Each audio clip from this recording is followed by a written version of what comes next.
सबका बहुत बहुत धन्यवाद।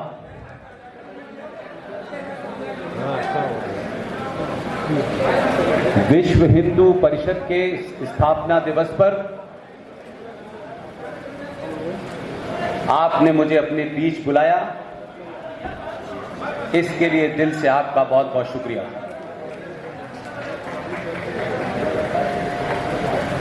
आप सब लोग मेरी पृष्ठभूमि से अवगत हैं, इसलिए आप जानते हैं कि मैं किसी बात में न मुलम्मा चढ़ाता और न इस बात की कोशिश करता कि अपनी बात कहने के लिए कोई नाराज होगा। मैं मानता हूं कि जिसको नाराज होना है वो अभी हो जाए, मुझे कोई चिंता नहीं। मिट्टी में हुआ है जहां से पाकिस्तान बनने का ख्वाब पैदा हुआ था, जिसे पूरी दुनिया अलीगढ़ मुस्लिम विश्वविद्यालय के नाम से जानती है।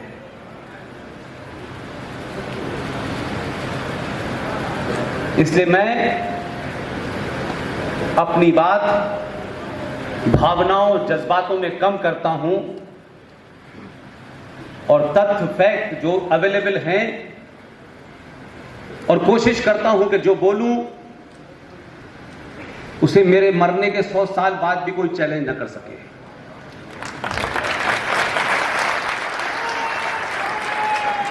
आज के प्रोग्राम के मुंतजमीन, आयोजक, ऑर्गेनाइजर, इस कार्यक्रम की अध्यक्षता कर रहे श्रीमान वीरेंद्र जी, क्षेत्र संचालक, राष्ट्रीय स्वयंसेवक संघ,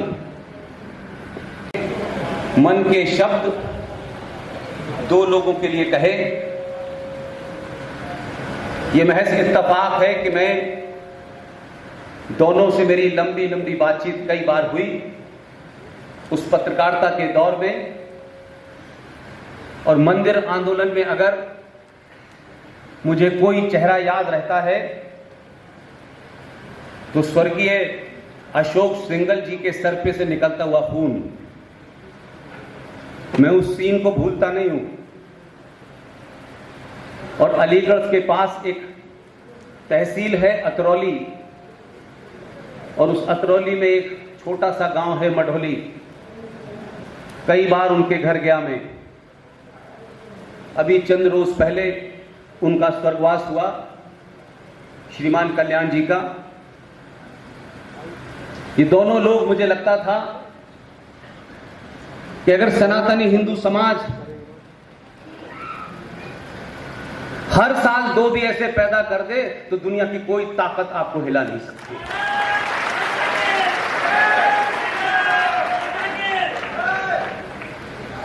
रेफरेंस के तौर पे कह रहा हूं, आप जानते हैं मैं किसी राजनीतिक दल से डायरेक्टली इनडायरेक्टली मेरा कोई संबंध नहीं है। दल बनते हैं, बिगड़ते हैं, उनके नाम बदल जाते हैं, नए चेहरे आ जाते हैं, पार्टियां भी बनती हैं, बिगड़ती हैं, उनके भी नाम दूसरे हो जाते हैं। मैं आज जहां आपके बीच में जिन कारणों से थोड़ा बहुत चर्चित हूं, वो मेरा बड़ा कॉन्शियस डिसीजन था। और जिस दिन तय किया कि क्या वजह है कि हजारों हजारों साल पुरानी ये सनातन संस्कृति के मानने वालों के लोग उनको गुलामों के गुलाम डरा रहे हैं, इसके कारणों को जानने की मैंने कोशिश की। इससे मैं, जो हमसे गलती आज भी हो रही है, जो कल भी हुई, और शायद हम अनकॉन्शियसली उन गलतियों को कर रहे हैं, मेरा विश्वास है कि अगर आप ये मानते हैं कि जीवन एक ही बार मिलता है, कोई 2 बार नहीं मरता है, एक ही बार मरना है, मरने का समय भी तय है, दिन भी निश्चित है, और कारण कौन सा होगा ये मुझे पता नहीं है। जो कौम डरने से, मरने से डरती है, वो जिंदा नहीं रहती है। इसलिए मरने का डर हर सनातनी हिंदू को अपने दिल से निकाल देना चाहिए। जब मरने की इच्छा होती है तभी समाज और राष्ट्र जिंदा रहता है। यह बात अलग है कि हमारी संस्कृति में मां एक शब्द नहीं है,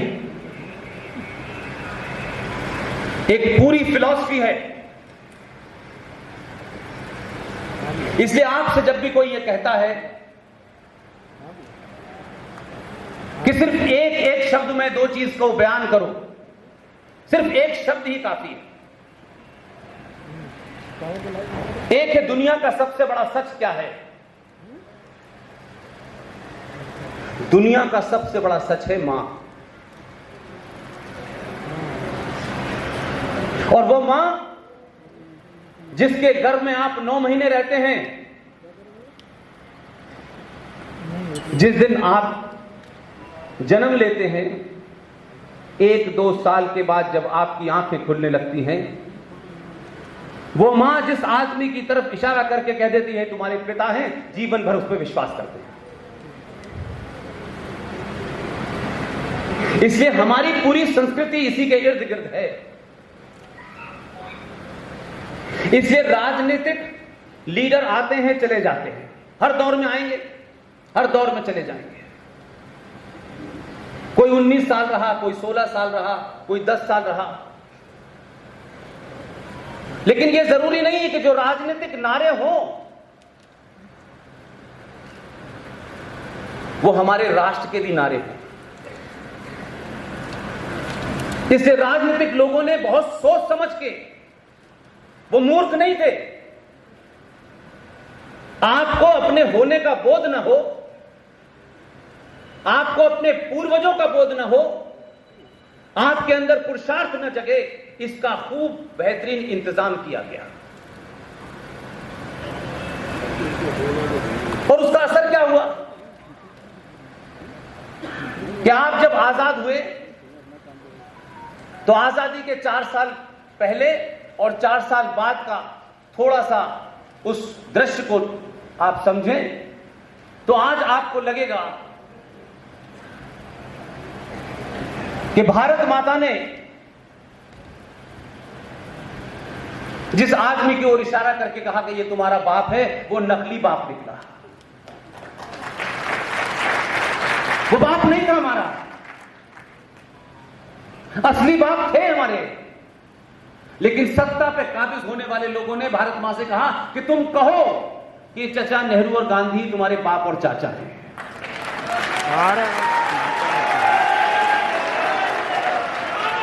उनसे बहादुर, उनसे सच्चा आदमी सुभाष चंद्र बोस भी मौजूद था और सरदार पटेल भी थे, लेकिन हमें नहीं बताया गया कि यही हमारा असली बाप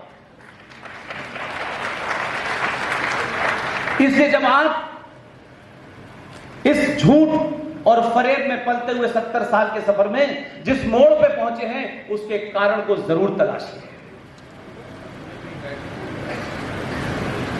आप आचार्य चाणक्य की धरती के लोग हैं, आप चंद्रगुप्त की धरती के लोग हैं, लेकिन जब वर्तमान की बात होगी तो ऐसा नहीं हो सकता कि वर्तमान की बात करते वक्त उन कारणों को न तलाशे कि आज जो हमारी स्थिति है उसके कारण क्या हैं।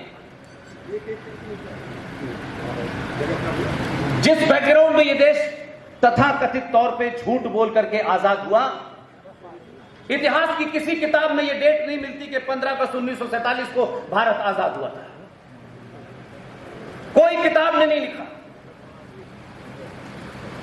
सब जानते हैं कि आप किताब उन लोगों की पढ़ें जिन्होंने इस देश को आजादी दी। उन्होंने भी कहा कि हमने जून 1948 की डेट तय की थी,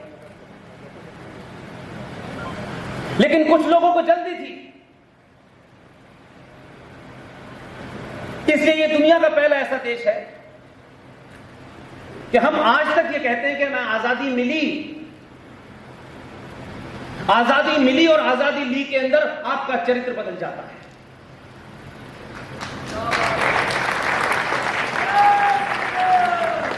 और बार बार कहा जाता है हमें आजादी मिली, यानी किसी ने हमें भीख में दी, हमारी लेने के अंदर ताकत नहीं थी। क्योंकि जिन लोगों ने उस ताकत से, उसके होते हुए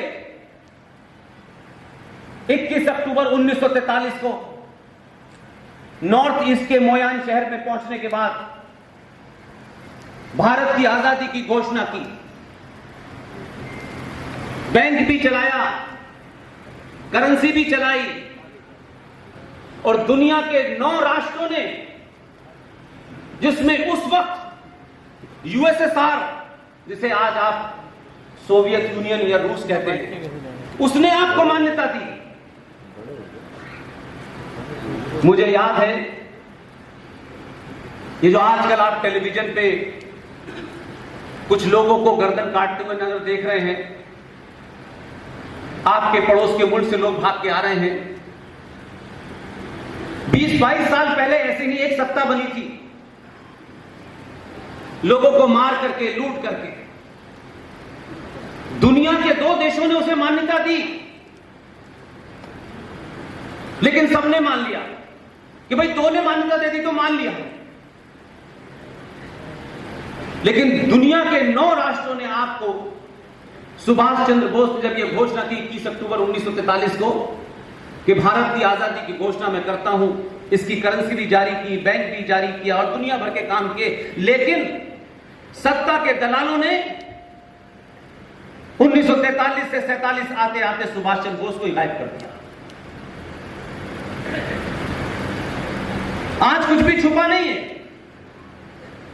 आप सब लोगों के हाथ में संचार क्रांति का सबसे छोटा सा एक इंस्ट्रूमेंट है। आप सब लोग जो भी मेरी बात सुन रहे हैं, गूगल पे जाइए, 3 जनवरी 1948 का ऑल इंडिया रेडियो के पास जो सरदार पटेल का भाषण है, जो उन्होंने कलकत्ता में दिया है, उसे सुन लीजिए, लगेगा आज की स्थिति में कोई पटेल बोल रहा है। इसलिए हम सरकार कैसे बने, सरकार ही सब कुछ करे, हमारी जिम्मेदारी सरकार है, हम इस मानसिकता से आगे बढ़ ही नहीं पाए। इसलिए 1946 में एक घटना है जिसके बारे में लोग अक्सर ये पूछते हैं कि इस घटना का जिक्र तो किया जाता है, लेकिन इसका कोई रेफरेंस नहीं मिलता। मैं इसलिए आपके सामने वो रेफरेंस भी रखूंगा, तथ्य भी रखूंगा कि 1946 के अंदर मौलाना आजाद कांग्रेस पार्टी के अध्यक्ष थे, और उस वक्त जो असेंबलीज थी,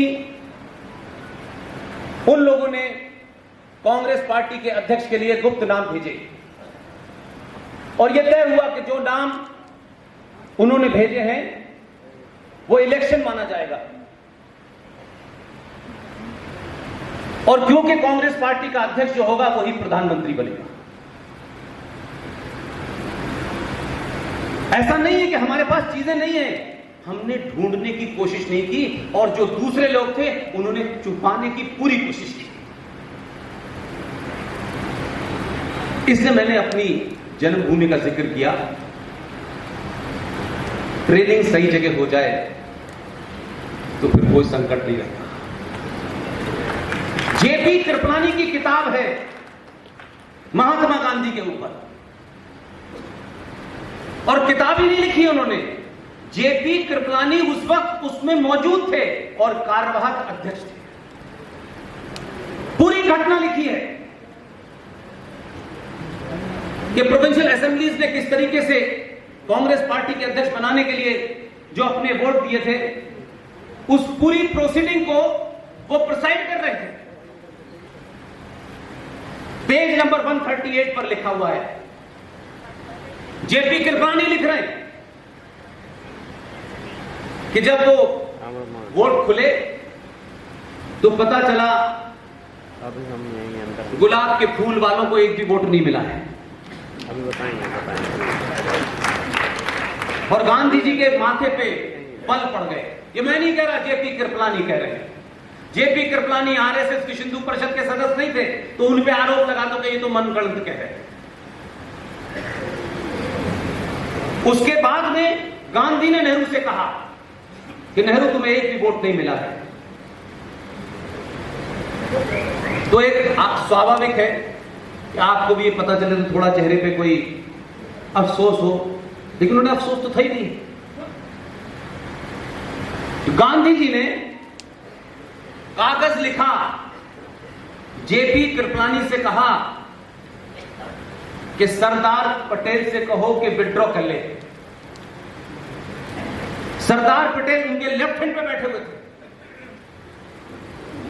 सरदार पटेल ने पर्ची देखी, उनके चेहरे पे एक गुस्सा था और पर्ची वापस कर दी। उसके बाद फिर गांधी ने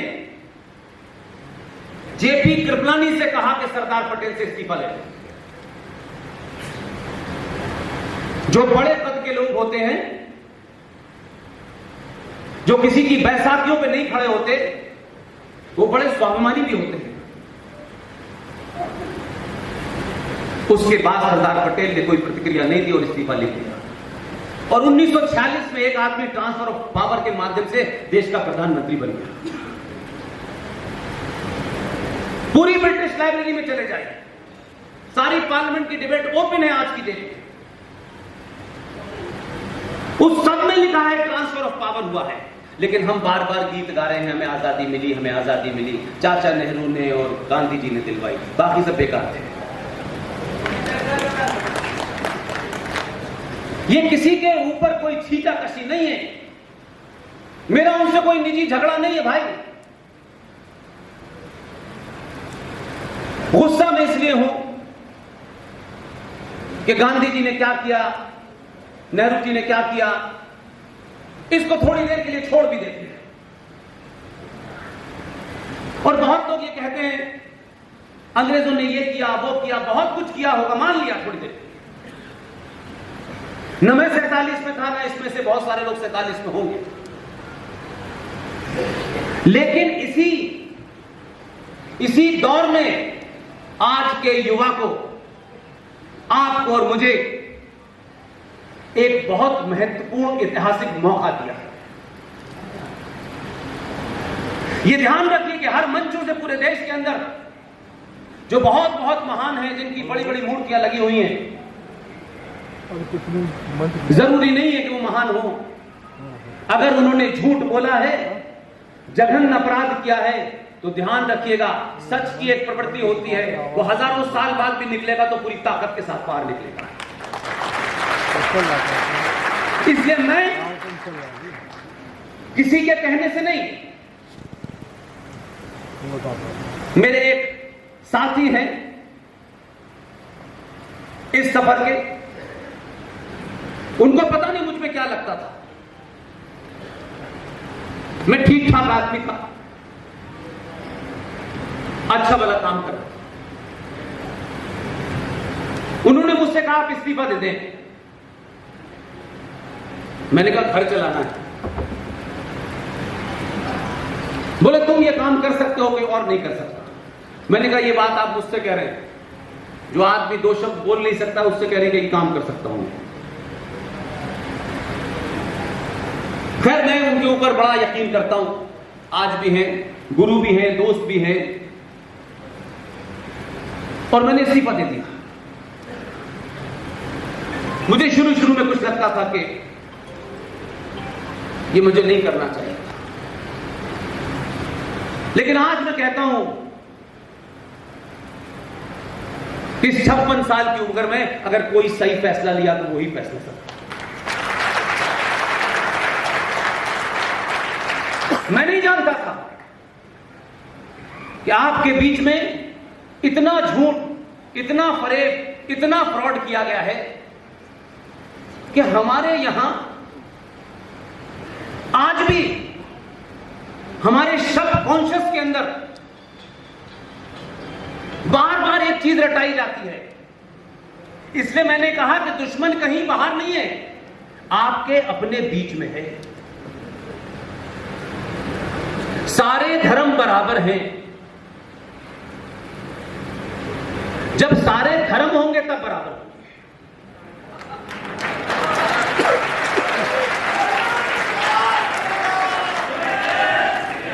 इसलिए गधे घोड़ों की तुलना न करें।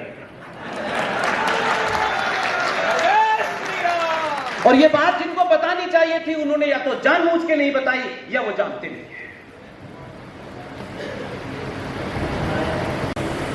उसका उर्दू में ट्रांसलेशन है मजहब। लेकिन हमारे नेताओं ने, बुद्धिजीवियों ने, विश्वविद्यालय में अध्यापकों ने बताया कि रिलीजन का हिंदी में ट्रांसलेशन धर्म होगा, क्योंकि ज्यादातर उस समय लोग सरकार की चाटुकारिता में लिप्त थे। उनको अपना स्वार्थ इंपॉर्टेंट था, राष्ट्र का स्वार्थ इंपॉर्टेंट नहीं था उनको। जितने भी मजहब हैं, हर मजहब की कोई पैदा होने की डेट है, हर मजहब का कोई प्रॉफिट है, कोई पैगंबर है,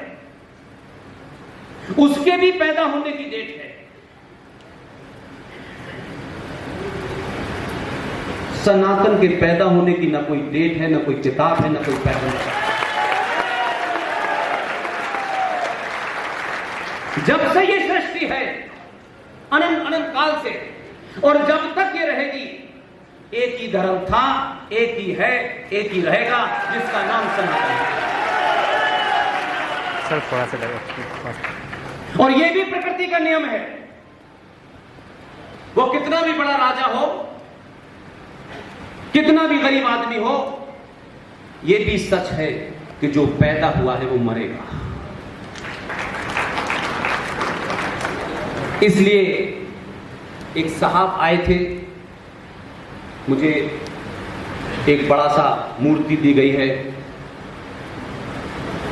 महाराणा प्रताप इस देश में ग्रेट नहीं है, एक 2 कौड़ी का अकबर ग्रेट है। और अकबर ने भी एक मजहब शुरू किया था, दीन इलाही। पता है कहां मिलता है?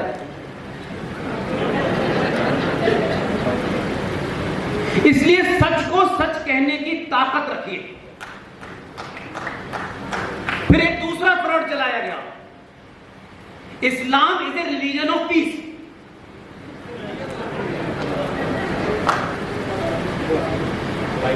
और बात की बात छोड़ दीजिए,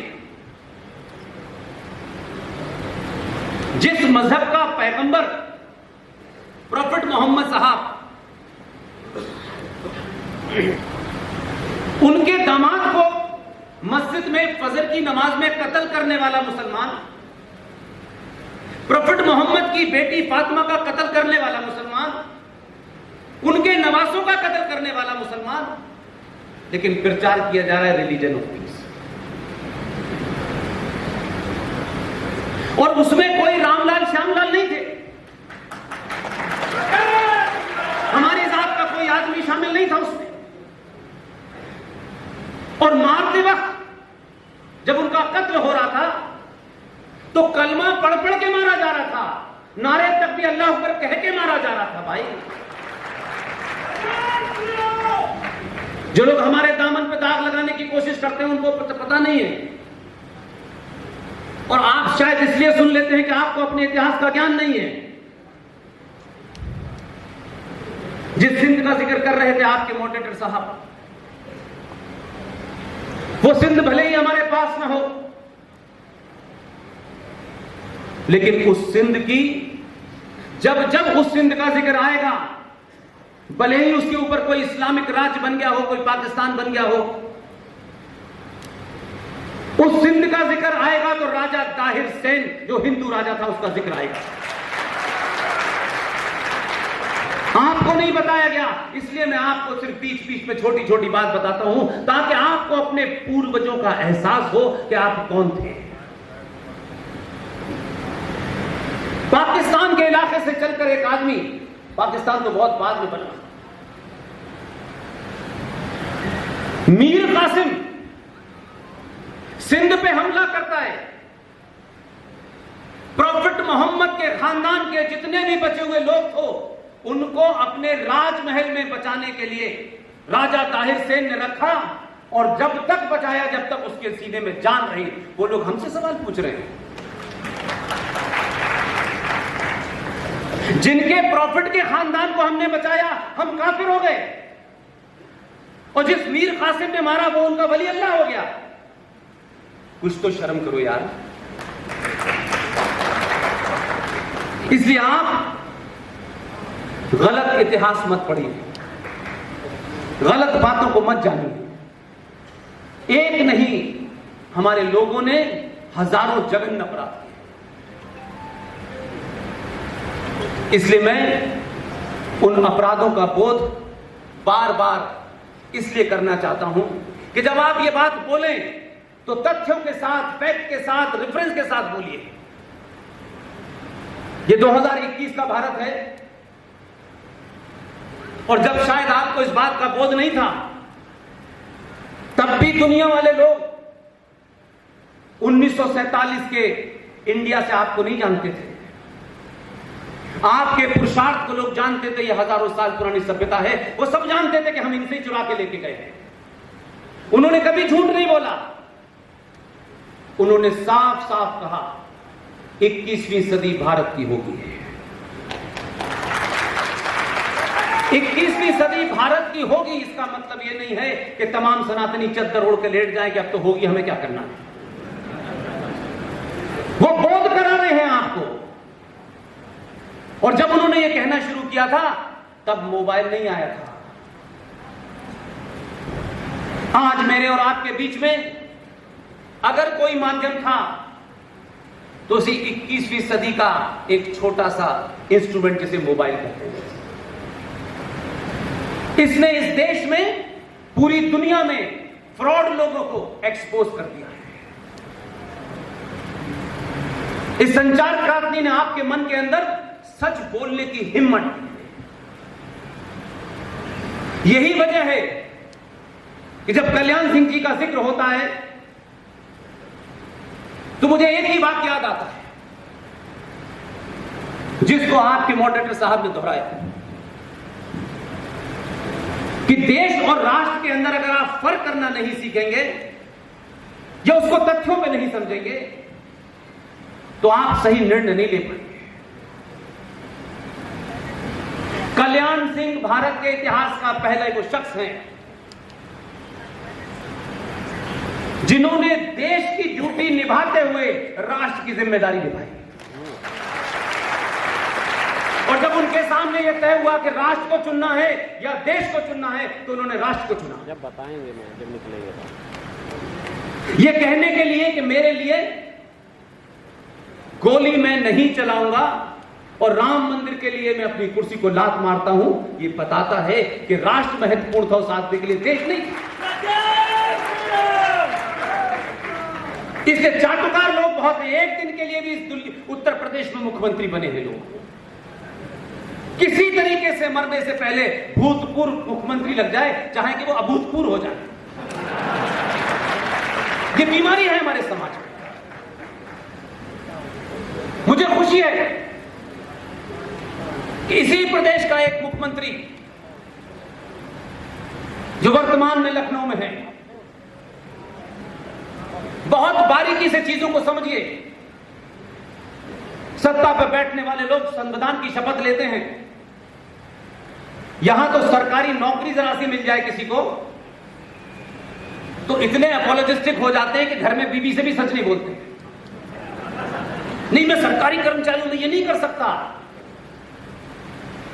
सरकार राष्ट्र से है, राष्ट्र सरकार से राष्ट्र नहीं है। इसलिए जब इस मुख्यमंत्री ने शपथ ली तो किसी पत्रकार ने उनसे पूछा कि मुख्यमंत्री के पद पे आपको कैसा लग रहा है। वो दिन है और आज का दिन है, मैं कंफ्यूज नहीं हूं। उन्होंने कहा जिस पीठ का मैं करता धरता हूं उसके सामने इसकी क्या औकात है। ये करेक्ट चाहिए। पद मिलते ही लोग सुपर सॉल्ट खाने लगते हैं और जरूरत पड़े तो बाप को भी गाली देने लगते हैं, अपनी मां को भी गाली देने लगते हैं। ऐसे ऐसे लोगों को बहुत नजदीक से 25 साल देखा है। इसलिए मैंने कहा कि आपके सामने एक मौका है, एक अपॉर्चुनिटी है। ये उम्र वापस नहीं आएगी आपके पास। जब हम बात करते हैं तो लगता है 47 में ऐसा होना चाहिए था, वैसा होना चाहिए था, इनको ये करना चाहिए था। भूल जाइए। आज आपको तय करना है, राजनीतिक दलों के पीछे दौड़ना, उनसे नजदीकियां बनाना, अपने निजी स्वार्थों के लिए राजनीतिक दलों के साथ खड़ा होना। जिस दिन ये बंद कर देंगे, सत्ताएं आपके सामने झुकना शुरू कर देंगी। और इसी स्वार्थ में जिसका जिक्र इस मंच से हुआ, हमारे किसी भी साधु संत, बड़े बड़े दानिशवरों ने यह कभी नहीं बताया, क्योंकि उसमें स्वार्थ था सबका। इसलिए सत्ता पे जो लोग बैठते हैं, संविधान की शपथ लेते हैं, मैं मान सकता हूं बाध्यता है, वहां मजबूरी है, लेकिन मेरी कोई मजबूरी ना हो इसलिए सत्ता से 100 गज दूर रहता हूं।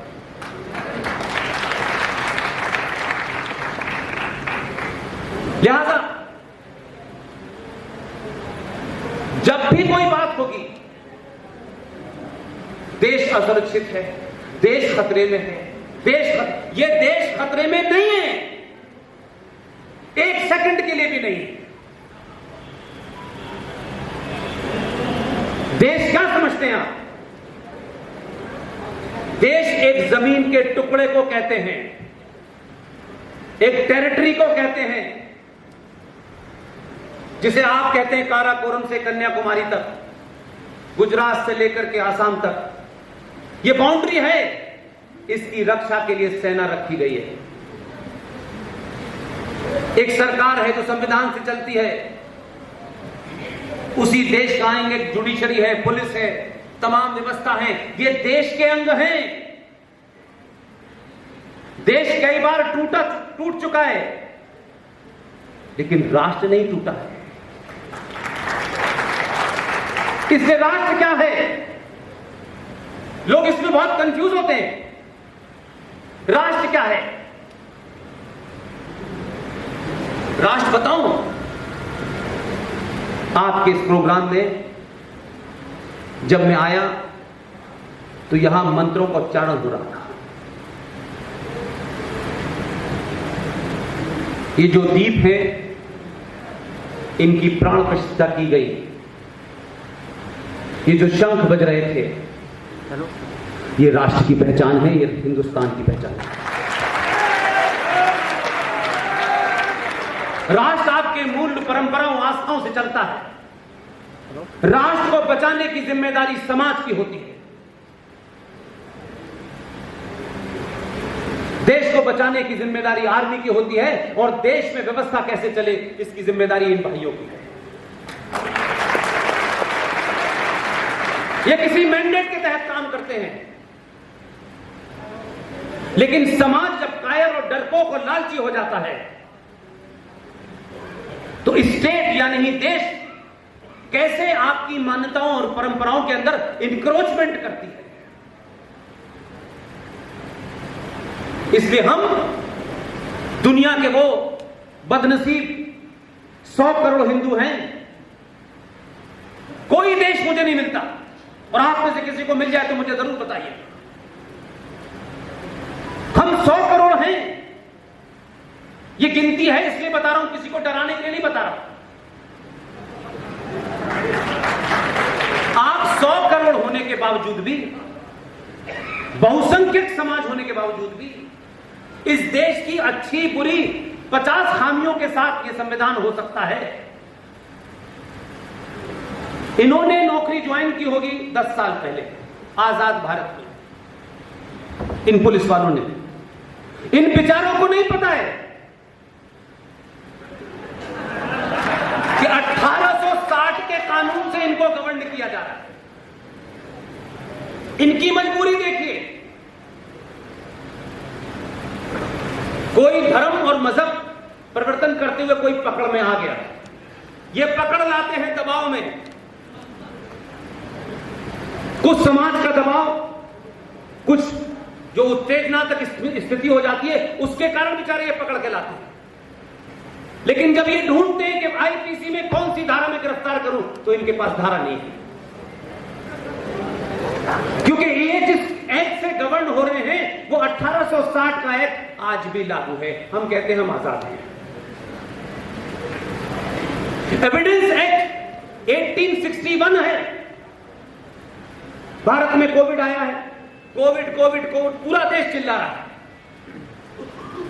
इस भारत में मलेरिया आया, डेंगू आया, टीबी आई, यानी कौन कौन सी बीमारियां आई। जब बीमारी कोई नई आती है तो दवा भी नहीं बनती है। ऐसा तो नहीं है कि कोविड का इलाज आप किसी डेंगू के दवा से हो जाएगा, ऐसा तो नहीं हो सकता।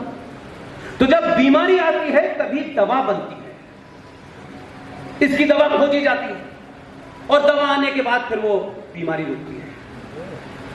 कमाल देखिए इस देश में बड़े बड़े लोग टेलीविजन पे ज्ञान बताते हैं, सुबह से शाम बेमतलब बोलते हैं। 1897 का ये जो पेंडेमिक चल रहा है, 1897 के पेंडेमिक एक्ट से हम कोविड से लड़ रहे हैं। हम इतने ज्ञानी हैं कि 1897 में हमने मान लिया था कि जो भी दुनिया की बीमारी आएगी इसी एक्ट से उसका इस्तेमाल करके हम निपटा देंगे। हम कमाल के लोग। दवा नहीं बन रही है, हालात नए बन रहे हैं, चीजें रोकी जा रही हैं, हमें मास्क लगाना पड़ रहा है, लेकिन उस बीमारी से लड़ने के लिए जो एक्ट बना है 1897 का, वो आज भी लागू है। इसलिए आप बहुत सारी चीजों को बार बार कहें, अभी मन से भी कहा गया भारत माता की जय होनी चाहिए, लेकिन नारा लगाने के बाद, जोश के बाद थोड़ा होश में भी रहना चाहिए। आपको लगता है इस्लामिक जो देश है उनकी गिनती 56 है, आप भारत को लेकर चिंतित हैं। यह चिंता मुझे कभी सार्वजनिक मंचों से नजर नहीं आई। आप आज भी कहते हैं भारत हमारा है। सनातनी हिंदुओं किसी गलतफहमी के शिकार हो, आज तुम्हारे पास सिर्फ 20 राज्य बचे हैं। ये देश तुम्हारे पास नहीं है, ये राज्य तुम्हारे पास नहीं है। ये सच कोई नहीं बताना चाहता आपको। 30 राज्यों में से 9 राज्य में हिंदू अल्पसंख्यक हो चुका है, और हमारा मानसिक दिवालियापन देखिए हमारे समाज का। हम कितने झूठे और मक्कार लोग हैं। सच बताने से क्रांति आती है, झूठ बोलने से स्वार्थी मक्कार पैदा होते हैं। सच तो बताओ। बार बार सुबह से भारत माता की जय, भारत माता की जय है, लेकिन आप तो 20 राज्यों में बचे हैं। एक राज्य की उदाहरण देता हूं जो तत्काल घटना है ताकि आपकी समझ में आए। मेरे और आपके सामने जो जघन्य अपराध किए हैं, मैं उसकी चिंता ज्यादा करता हूं। 1860 का पुलिस एक्ट भी हट जाएगा, हटता रहेगा, एक लंबा प्रोसेस है। 1860 के एक्ट हटने से मेरा राष्ट्र जो है मजबूत नहीं होने वाला। इसलिए राष्ट्र की चिंता मेरे पूरे इस डिस्कोर्स में है। इसलिए मैं चाहता हूं उन मुद्दों को उठाइए जिससे राष्ट्र आपके हाथ से हर दिन जो निकल रहा है वो रुक जाए कम से कम। हर दिन आपके हाथ से निकल रहा है और आप किसी गलतफहमी के शिकार हैं। हम 70 करोड़ हैं, हम 80 करोड़ हैं।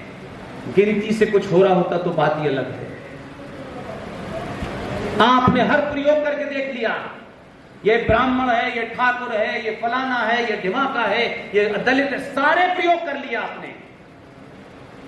लेकिन किसी ने आपको नहीं बताया कि ये जो जाति व्यवस्था थी, ये सामाजिक व्यवस्था थी, मजहबी व्यवस्था नहीं थी। ये समाज को चलाने के लिए थी। जैसे ये पुलिस का काम करेंगे, कोई डॉक्टर का काम करेगा, कोई इंजीनियर का काम करेगा, कोई पत्रकारिता का काम करेगा, सबके काम बटे हुए थे ताकि समाज की जो सिस्टम है वो चलता रहे। उसे आपने धार्मिक व्यवस्था में कन्वर्ट करने दिया लोगों को, और फिर आपको यह लगने लगा कि शायद यही है,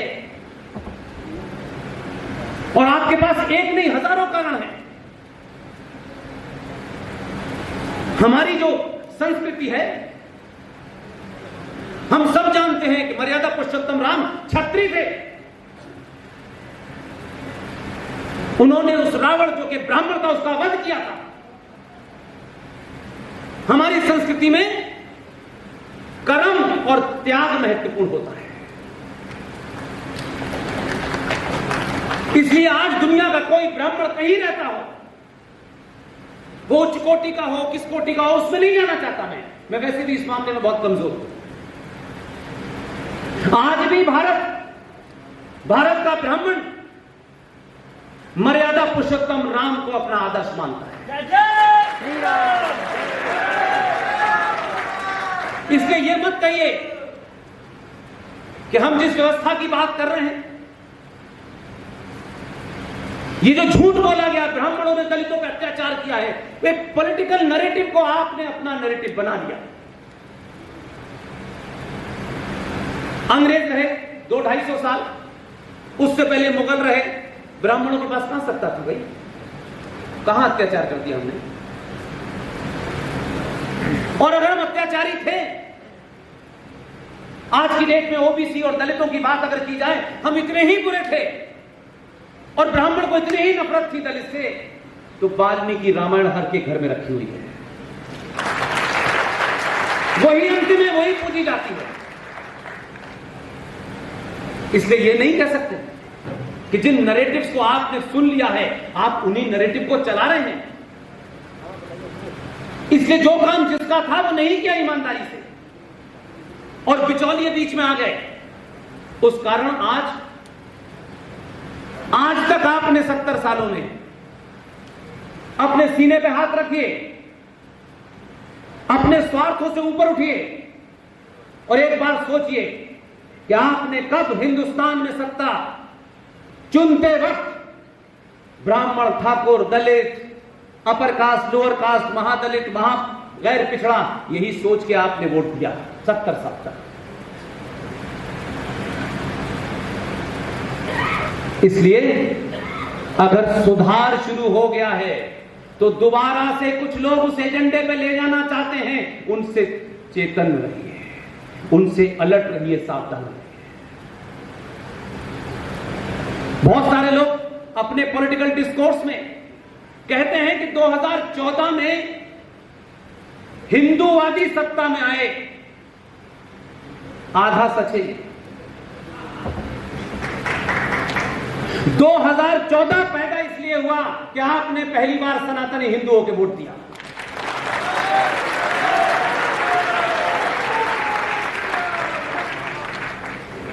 लोगों ने कहा कि शायद ऐसा हो सकता है,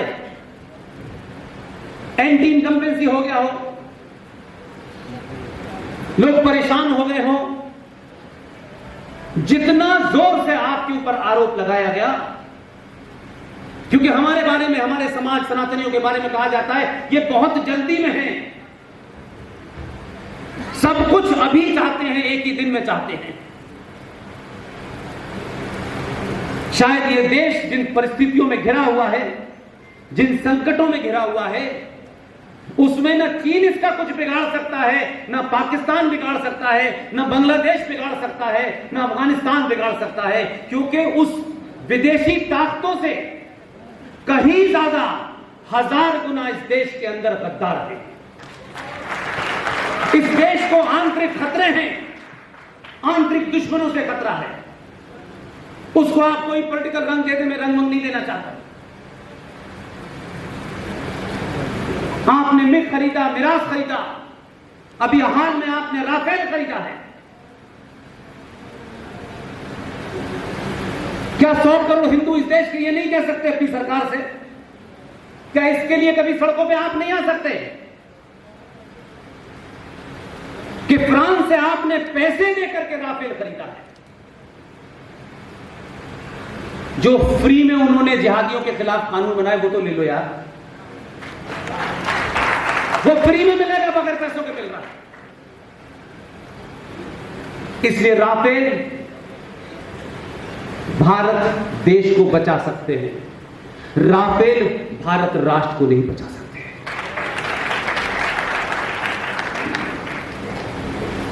बहुत बातों में संविधान का जिक्र किया जाता है। हम पे आरोप लगते हैं कि जैसी कोई सरकार आती है जिसको कहीं राइट विंगर कहा जाता है, राष्ट्रवादी कहा जाता है, सेकुलर के खिलाफ लड़ने वाले कहा जाता है, आरएसएस के पिट्ठुओं की सरकार आ गई है, विश्व हिंदू पर, ये तमाम नैरेटिव किए गए, आप फौरन अपने आप को अपॉलोजिस्टिक महसूस करने लगते हैं। आपको ये कुंठा क्यों होने लगती है? हां, हम हैं राष्ट्रवादी, राष्ट्रवादियों की सरकार आई है, हिंदुओं की सरकार आई है, तकलीफ किसे है? हमने संविधान नहीं बदला था। जब भी ये सरकार में आते हैं, ये देखिए गॉडसे के लोग आ गए, अब ये संविधान बदल देंगे, ये ब्राह्मणवादी लोग आ गए, ये संविधान बदल देंगे। ये सुनने में बड़ा अच्छा लगता है। जवाब देने की क्षमता रखिए। भीमराव बाबा साहब अंबेडकर का संविधान 1950 में लागू हुआ, तब भी ये कहीं दूर दूर तक नहीं थे। मात्र 24 साल में आपको याद दिलाना पड़ेगा, एक एक को याद दिलाना पड़ेगा। सड़कों चौराहों पे ये युद्ध हथियारों से नहीं लड़ा जा रहा, ये नैरेटिव का युद्ध है। इसलिए आप याद रखें, सवाल पूछें कि 1950 में बाबा साहब अंबेडकर ने जो संविधान बनाया था, उसमें ऐसी क्या प्रॉब्लम हो गई थी 24 साल में कि आपने रात के अंधेरे में 1976 में उसमें एक शब्द घुसेड़ा, सेकुलरिज्म और सोशलिज्म। आपने तो बाबा साहब के संविधान को यह साबित किया कि यह सेकुलर नहीं है। 1976 में आपने उसको एक पट्टी लगा करके कहा कि अब यह सेकुलर हुआ है। इन्होंने नहीं बदला विचार, ये तो बदलने की बात ही नहीं कर रहे। वो जब बदलेगा बदलेगा, लेकिन मेरी आपकी जिम्मेदारी है, आप पूछिए ना, आर्टिकल 14 इंडियन कॉन्स्टिट्यूशन, भारत की संविधान की धारा 14 क्या कहती है? धारा 14 कहती है कि देश में जो भी है, जो भारत का नागरिक है, भारत का सिटीजन है, सब बराबर हैं। यही कहती है। उस वक्त ना आरएसएस थी, ना बीजेपी था, ना बजरंग दल था, कोई नहीं था जिससे डर के मार के कुछ कर दिया हो।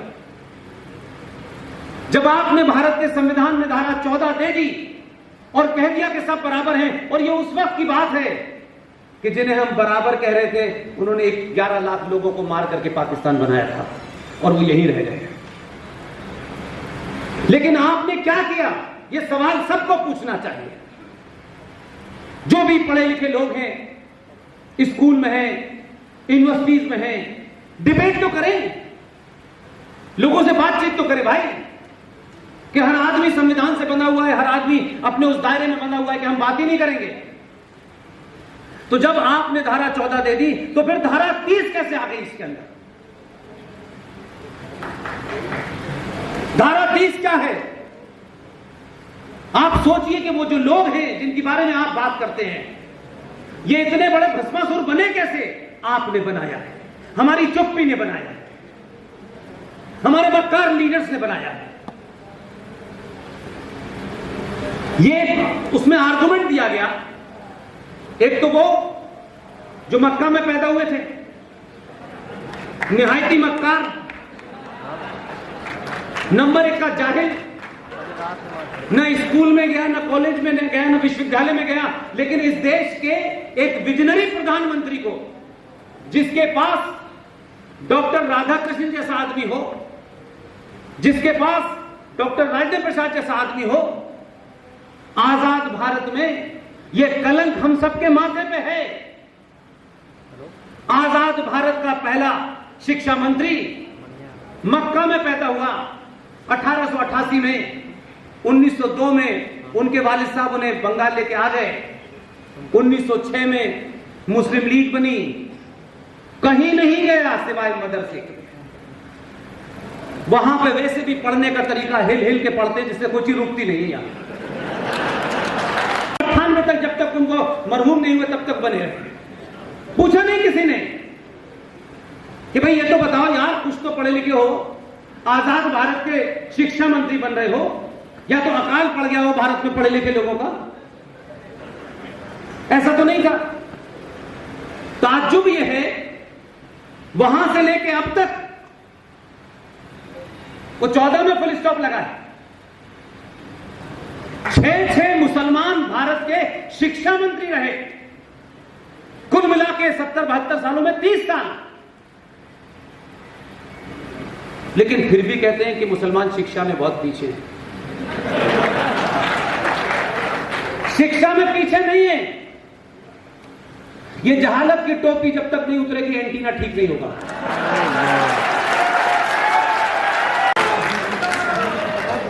इसलिए सच बोलिए, सच का सामना कीजिए।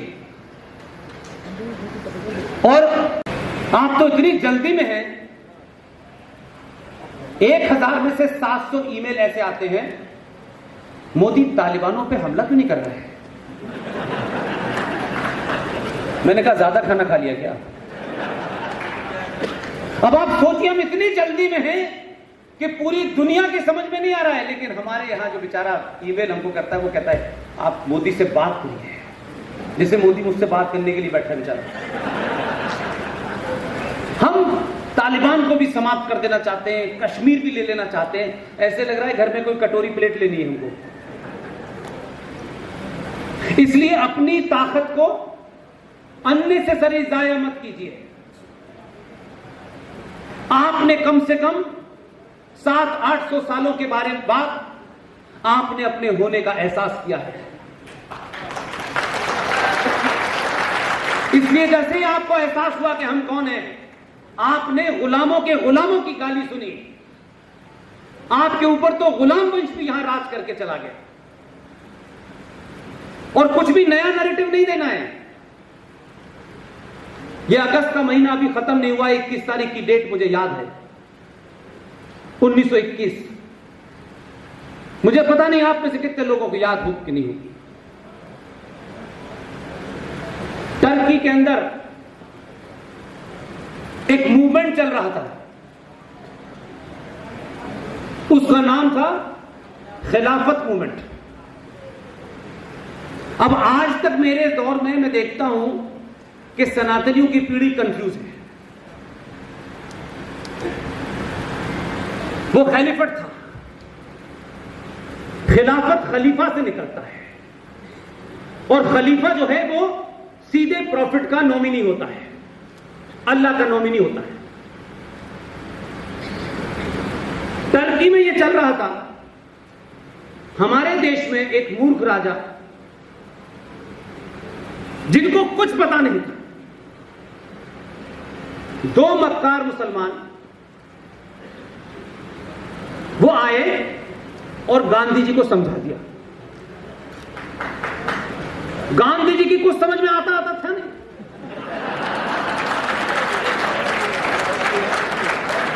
नहीं, मैं किसी का मजाक नहीं उड़ाना चाहता, मैं अपनी बात तथ्यों के साथ रखना चाहता हूं। भाई, महात्मा गांधी से मेरी कोई खास रिश्तेदारी नहीं है, न दुश्मनी है। उनको समझाया गया, मौलाना मोहम्मद अली, मौलाना जौहर अली ने, कि देखिए साहब, ये जो टर्की के अंदर खलीफा की हुकूमत को स्थापित करने की बात चल रही है, अगर हम भारत के मुसलमानों का दिल जीतना चाहते हैं तो हमें खिलाफत मूवमेंट को सपोर्ट करना चाहिए। उन्होंने भी आओ देखा ना ताओ देखा, और खिलाफत मूवमेंट को सपोर्ट कर दिया। यानी क्या कंट्राडिक्शन है। टर्की में कह रहे हैं कि एक डिक्टेटर की जो इस्लामिक डिक्टेटर है, एक खलीफा की हुकूमत है जो शरिया से चलेगा, जिसमें आज के आधुनिक दौर की ना कोई डेमोक्रेसी होगी, ना उसमें कोई इंस्टीट्यूशन होगा, वहां तो वो कह रहे हैं कि हम खिलाफत को सपोर्ट करते हैं और अपने यहां लोकतंत्र की बात कर रहे हैं। और चलाइए। और क्योंकि हमारे यहां लोगों को बगैर जाने शेर व शायरी पे ताली बजाने का बहुत शौक है, आपको बिना शेर समझे ही शेर आप ताली से बजाने लगते हैं। लोग आपके मुंह पे आपको गाली दे रहे हैं और आप कह रहे हैं वाह वाह क्या बात, वाह अद्भुत। मेरे भाइयों, कोई जरूरी नहीं है कि गजल आपकी समझ में आ जाए, कोई जरूरी नहीं है कि कव्वाली समझ में आ जाए, शेर व शायरी समझ में आ जाए। और समझ में नहीं आएगी, इससे आपका भौतिक और जो आपका बौद्धिक विकास है वो कोई कम नहीं होगा। ये अच्छे दिखने की और ये बताने की कि हम भी जानते हैं ताली बजाना, ताली सही समय पे बजाओ यार। वो इंदौर का एक खूबसूरत शायर था, वो अल्लाह को प्यारा हो गया, आपने बड़ी ताली बजाई है उसकी शायरी पे। मैं ये समझ ही नहीं पाता था यार, क्योंकि मेरी तो, मैं जहां पैदा हुआ आपको पता ही है, जितना कलमा हमारे दोस्तों ने नहीं पढ़ा उससे ज्यादा तो हमने पढ़ा है। मैं तब भी सोचता था यार ये सवाल है क्या यार, हर जेंट्री में हर किस्म का आदमी ताली बजा देता है, समझ ही नहीं आया। मेरा आधे से ज्यादा संबोधनों में बार बार कहता हूं भाई तुमको जो आदमी गाली दे रहा है उसके लिए तो ताली मत बजाओ, क्या अच्छी गाली दी है, एक और दीजिए। ऐसे ही एक मक्कार है, आजकल चर्चा में है, परेशान है, उसे पता नहीं है कि वो कश्मीर में नहीं है, उसे पता है कनेग में उत्तर प्रदेश में हूं, यहां हवा में भी खबर पता चल जाती है। तो आपसे मेरी सिर्फ इतनी विनती है कि इस संविधान को लेकर के छोड़ दीजिए थोड़ी देर के लिए। मैं 5 मुद्दे उठा रहा हूं देश में, लेकिन मैं कहीं एक्सीड करूं टाइम तो मुझे रोक दीजिएगा।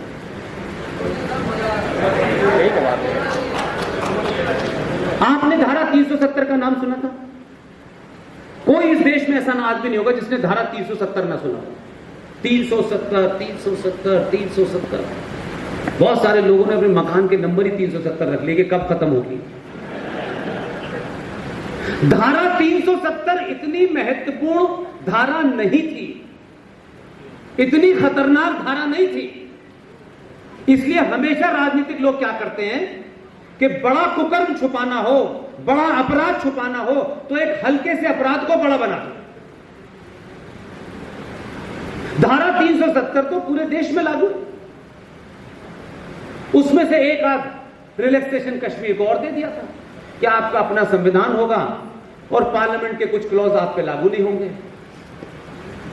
जो असली थी उसके बारे में सब मौत, और वो थी आर्टिकल 35A जो सबसे ज्यादा जहरीली थी, लेकिन उसकी चर्चा नहीं हुई। लेकिन आपके बीच में इसलिए कह रहा हूं, आज आपका स्थापना दिवस है, स्थापना दिवस पर आप खूब प्रोग्राम करिए, सीरीज चलाइए देश में, लेकिन कुछ मुद्दों को आज के बाद आप चौराहे चौराहे उठाइए, आपस में उठाइए। कोई जरूरी नहीं है कि 5000 लोग होंगे तभी बोलेंगे। 35A को पूरे देश में उठाया, बहुत लोगों की समझ ही नहीं आया क्या था 35A। मैं तो बोल ही सकता हूं, मेरे पास तो कोई दूसरी ताकत नहीं। पहली बार भारतीय जनता पार्टी का जब चुनाव चल रहा था 2019 में, बीच इलेक्शन में मैनिफेस्टो जारी हुआ और उसमें जोड़ा गया कि हम सत्ता में आएंगे तो धारा 370 भी हटाएंगे और 35A भी हटाएंगे। ये बात मैं इसलिए कह रहा हूं कि ताली बजाने से ज्यादा इस बात को आपको खुश होना चाहिए कि आप जब सामूहिक तौर पे कुछ कहते हैं तो 2021 के भारत में बड़े बड़े दरबारों तक आपकी आवाज जाती है। जरा तबीयत से बात को कहना शुरू करो मेरे भाई।